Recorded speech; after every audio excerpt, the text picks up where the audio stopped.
जी के चरणों में कोटि कोटि प्रणाम। श्री विष्णु पुराण प्रथम अंश ग्रामाध्याय। ध्रुव का वन गमन और मरीचि आदि ऋषियों से भेंट। श्री पराशर जी बोलते हैं, हे मैत्रेय, मैंने तुम्हें स्वयंभू मनु के प्रियव्रत एवं उत्तानपाद नामक 2 महाबलवान एवं धर्मज्ञ पुत्र बतलाए थे। ब्राह्मण, उनमें से उत्तानपाद की प्रेयसी पत्नी सुरुचि से पिता का अत्यंत लाडला उत्तम नामक पुत्र हुआ। हे द्विज, उस राजा की जो सुनीति नामक राजमहिषी थी, उसमें उसका विशेष प्रेम न था। उसका पुत्र ध्रुव हुआ। एक दिन राज सिंहासन पर बैठे हुए पिता की गोद में अपने भाई उत्तम को बैठा देख ध्रुव की इच्छा भी गोद में बैठने की हुई, किंतु राजा ने अपने प्रेयसी सुरुचि के सामने गोद में चढ़ने के लिए उत्कंठित होकर प्रेमवश आए उस पुत्र का आदर नहीं किया। अपनी सौत के पुत्र को गोद में चढ़ने के लिए उत्सुक और अपने पुत्र को गोद में बैठा देख सुरुचि इस प्रकार कहने लगी, अरे लल्ला, बिना मेरे पेट से उत्पन्न हुए किसी अन्य स्त्री का पुत्र होकर तू व्यर्थ क्यों ऐसा मनोरथ करता है? तू अविवेकी है, इसलिए ऐसी अलभ्य उत्तमोत्तम वस्तु की इच्छा करता है। यह ठीक है कि तू भी इन्हीं राजा का पुत्र है, तथापि मैंने तो तुझे अपने गर्भ में धारण नहीं किया। समस्त चक्रवर्ती राजाओं का आश्रय रूप यह राज सिंहासन तो मेरे ही पुत्र के योग्य है। तू व्यर्थ क्यों अपने चित्त को संताप देता है? मेरे पुत्र के समान तुझे वृथा भी या ऊंचा मनोरथ क्यों होता है? क्या तू नहीं जानता कि तेरा जन्म सुनीति से हुआ है? श्री पराशर जी बोलते हैं, हे द्विज, विमाता का ऐसा कथन सुन वह बालक कुपित हो पिता को छोड़कर अपनी माता के महल को चल दिया। हे मैत्रेय, जिसके ओष्ठ कुछ कुछ काँप रहे थे, ऐसे अपने पुत्र को क्रोधयुक्त देखकर सुनीति ने उसे गोद में बिठाकर पूछा, बेटा, तेरे क्रोध का क्या कारण है? तेरा किसने आदर नहीं किया? तेरा अपराध करके कौन तेरे पिताजी का अपमान करने चला है? श्री पराशर जी बोलते हैं, ऐसा पूछने पर ध्रुव ने अपनी माता से वे सब बातें कह दी जो अति गर्वीली सुरुचि ने उसके पिता के सामने कही थी।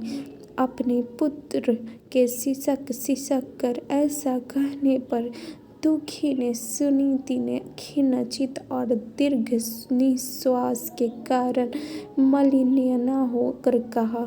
सुनीति बोली, बेटा, सुरुचि ने ठीक ही कहा है, अवश्य ही तू मंदभाग्य है। हे वत्स, पुण्यवानों से उनके विपक्षी ऐसा नहीं कह सकते।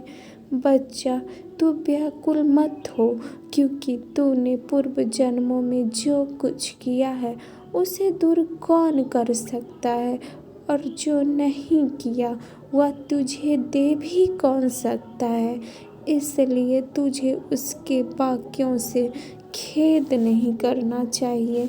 हे वत्स, जिसका पुण्य होता है उसी को राजासन, राजअस्त्र तथा उत्तम उत्तम घोड़े, हाथी आदि मिलते हैं। ऐसा जानकर तू शांत हो जा। अन्य जन्मों में किए हुए पुण्य कर्मों के कारण ही सुरुचि में राजा की सुरुचि है, और पुण्य न होने से ही मुझ जैसी स्त्री केवल भार्या भरण करने योग्य ही कही जाती है। उसी प्रकार उसका पुत्र उत्तम भी बड़ा पुण्य पुंज संपन्न है, और मेरा पुत्र तू ध्रुव मेरे समान ही अल्प पुण्यवान है। तथापि बेटा, तुझे दुखी नहीं होना चाहिए, क्योंकि जिससे मनुष्य को जितना मिलता है वह अपनी ही पूंजी में मग्न रहता है। और यदि सुरुचि के वाक्यों से तुझे अत्यंत दुखी हुआ है तो सर्व फलदायक पुण्य के संग्रह करने का प्रयत्न कर। तू सुशील, पुण्यात्मा, प्रेमी और समस्त प्राणियों का हितैषी बन, क्योंकि जैसी नाची भूमि की ओर ढकलता हुआ जल अपने आप ही पात्र में आ जाता है, वैसे ही सत्पात्र मनुष्य के पास स्वतः ही समस्त संपत्तियां आ जाती है। ध्रुव बोला, माता जी, तुमने मेरे चित्त को शांत करने के लिए जो वचन कहे हैं वे दुर्वाक्यों से बिंधे हुए मेरे हृदय में तनिक भी नहीं ठहरते। इसलिए मैं तो अब वही प्रयत्न करूँगा जिससे संपूर्ण लोकों से आदरणीय सर्वश्रेष्ठ पद को प्राप्त कर सकूं। राजा की प्रेयसी तो अवश्य सुरुचि ही है और मैंने उसके उदर से जन्म भी नहीं लिया है। तथापि हे माता, अपने गर्भ में बढ़े हुए मेरा प्रभाव भी तुम देखना। उत्तम जिसको उसने अपने गर्भ में धारण किया है मेरा भाई ही है। पिता का दिया हुआ राजासन वही प्राप्त करे, भगवान करे ऐसा ही हो। माता जी, मैं किसी दूसरे के दिए हुए पद का इच्छुक नहीं हूँ। मैं तो अपने पुरुषार्थ से ही उस पद की इच्छा करता हूँ जिसको पिताजी ने भी नहीं प्राप्त किया है। श्री प्राशर जी बोलते हैं, माता से इस प्रकार कह ध्रुव उसके महल से निकल पड़ा और फिर नगर से बाहर आकर बाहरी उपवन में पहुंचा। वहां ध्रुव ने पहले से ही आए हुए 7 मुनीश्वरों को कृष्ण मृग चर्म के बिछौने से युक्त आसनों पर बैठे देखा। उस राजकुमार ने उन सब को प्रणाम कर अति नम्रता और समुचित अभिवादन पूर्वक उनसे कहा। ध्रुवन कहते हैं, हे महात्माओं, मुझे आप सुनीति से उत्पन्न हुआ राजा उत्तानपाद का पुत्र जाने। मैं आत्मग्लानि के कारण आपके निकट आया हूँ। ऋषि बोलते हैं, राजकुमार, अभी तो तू 4-5 वर्ष का बालक है। अभी तेरे निवेदन का कोई कारण नहीं दिखाई पड़ता। तुझे कोई चिंता का विषय भी नहीं है, क्योंकि अभी तेरा पिता राजा जीवित है। और हे बालक, तेरी कोई इष्ट वस्तु खो गई है तो ऐसा ही हमें दिखाई नहीं देता, तथा हमें तेरे शरीर में कोई व्याधि नहीं दिख पड़ती। फिर बता, तेरी ग्लानि का क्या कारण है? श्री प्राशर जी बोलते हैं, तब सुरुचि ने उससे जो कुछ कहा था वह सब उसने कह सुनाया। उसे सुनकर वे ऋषिगण आपस में इस प्रकार कहने लगे, अहो छात्र तेज कैसा प्रबल है, जिससे बालक में इतनी अक्षमा है कि वह अपनी बीमात का कथन उसके हृदय से नहीं टलता। हे क्षत्रिय कुमार, इस निर्वेदक कारण तूने जो कुछ करने का निश्चय किया है, यदि तुझे रुचि तो वह हम लोगों से कह दे। और हे अतुलित तेजस्वी, यह भी बता कि हम तेरी क्या सहायता करें, क्योंकि हमें ऐसा प्रतीत होता है कि तू कुछ कहना चाहता है। ध्रुव ने कहा, हे द्विज श्रेष्ठ, मुझे न धन की इच्छा है न राज्य की। मैं तो केवल एक उसी स्थान को चाहता हूँ जिसको पहले कभी किसी ने ना भोगा हो। हे मुनि श्रेष्ठ, आपकी यही सहायता होगी कि आप मुझे भली प्रकार यह बता दें कि क्या करने से वह सबसे अग्रगण्य स्थान प्राप्त हो सकता है। मरीचि बोलते हैं, हे राजपुत्र, बिना गोविंद की आराधना किए मनुष्य को वह श्रेष्ठ स्थान नहीं मिल सकता। अतः तू श्री अच्युत की आराधना कर। अत्रि बोले, जो प्रकृति आदि से भी बड़े हैं, वे परम पुरुष जनार्दन जिससे संतुष्ट होते हैं, उसी को वह अक्षय पद मिलता है। यह मैं सत्य सत्य कहता हूँ। अंगिरा बोलते हैं, यदि तू अग्र स्थान का इच्छुक है तो जिन अव्यात्मा अच्युतम में यह संपूर्ण जगत ओतप्रोत है, उन गोविंद की ही आराधना कर।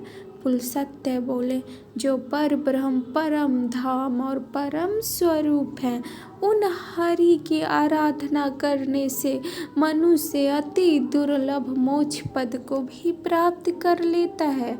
पुलह बोले, हे सुब्रत, जिन जगतपति की आराधना से इंद्र ने अच्युतम इंद्र पद प्राप्त किया, तो उन यज्ञपति भगवान विष्णु की आराधना कर।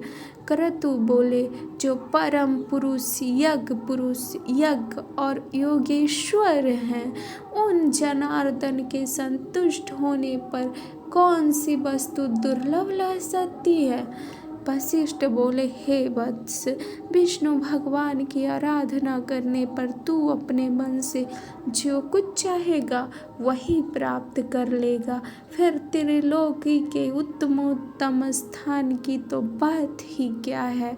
ध्रुव ने कहा, हे महर्षिगण, मुझ विनीत को आपने आराध्य देव तो बता दिया, अब उसको प्रसन्न करने के लिए मुझे क्या जपना चाहिए, यह बताइए।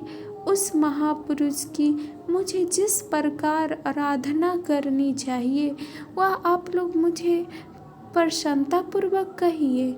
ऋषिगण बोले, हे राजकुमार, विष्णु भगवान की आराधना में तत्पर पुरुषों को जिस प्रकार उनकी उपासना करनी चाहिए वह भी तुमसे हमसे यथावत श्रवण कर।